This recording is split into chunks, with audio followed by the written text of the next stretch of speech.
Heitzmann. He was an early investor in DraftKings, Pinterest, Airbnb, and he was just named to the Forbes Midas list of the best venture investors in the world for the third straight year. He's founder of FirstMark's Capital. He's with us live. It's good to see you. Congrats on being named to that prestigious list yet again. It's good to have you here.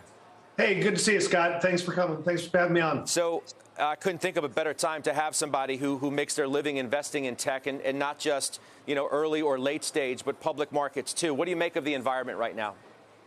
It's really tough. It's really tough. It's tough in the public markets. In the private markets, it's getting even tougher. So usually there's a lag in the public markets as people don't react to the pain right away. But we're starting to see the news that started to come out last November, continued to the first quarter, is now seeping into the private markets, and people are getting very bearish, especially as the IPO market shut and people don't know when the liquidity is going to come. I'm betting that the private market valuation reset lags what happens in the public market. Now, you correct me if I'm wrong on that, but if I am right, how much more do valuations need to reset in general? So it does. The private markets lag the public markets by a quarter or two, as the information has to get through the system. So that reset has to happen. Then there's going to be another reset where people are trying to figure out what happens in the IPO market. This is the third biggest IPO drought of the last 20 years after the original tech downturn in the early aughts and then the great financial crisis. So without a healthy IPO market, you're seeing a discount based not only on the multiples, but liquidity factors, as no one knows when you're going to be able to get to a real public financing market and therefore liquidity for the private market investors. What's your sense on how much more valuations, let's say public valuations? I mentioned in the intro here that you were early in DraftKings and Pinterest and Airbnb. Unprofitable tech seems to be thrown out by the market. Investors don't want that at all. How long does that continue?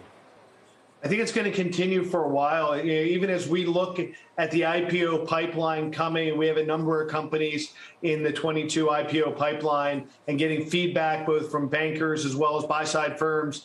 People are very focused on capital efficiency, very focused on unit economics, very focused on path to profitability. And without that path to profitability, people aren't getting public. So the discount's even greater for companies who are losing money. So if you think about delivery companies with bad unit economics or anyone else that hasn't been able to turn the corner on profitability, not only are they getting hurt badly in the public markets, but that pain is being felt even more so in the private market. So I think as you see the next round of IPOs coming, those are going to tend to be profitable companies who have great unit economics and have a path to profitability in the near term.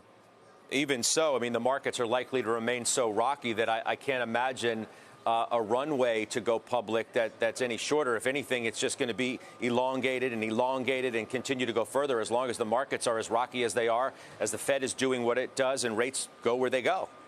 I think you're exactly right. Rates going up at all obviously provides another avenue for people to put their capital. The cost of capital and the risk-free rates going up, and all of last year's IPOs are currently on sale. So there's plenty of inventory out there, and very different from a year ago when everybody was looking for access to IPOs. People are now leaning out of it. So now we're coming into the time of year where you should be able to see an IPO calendar of things that are going to come in the rest of the second quarter before the summer holidays.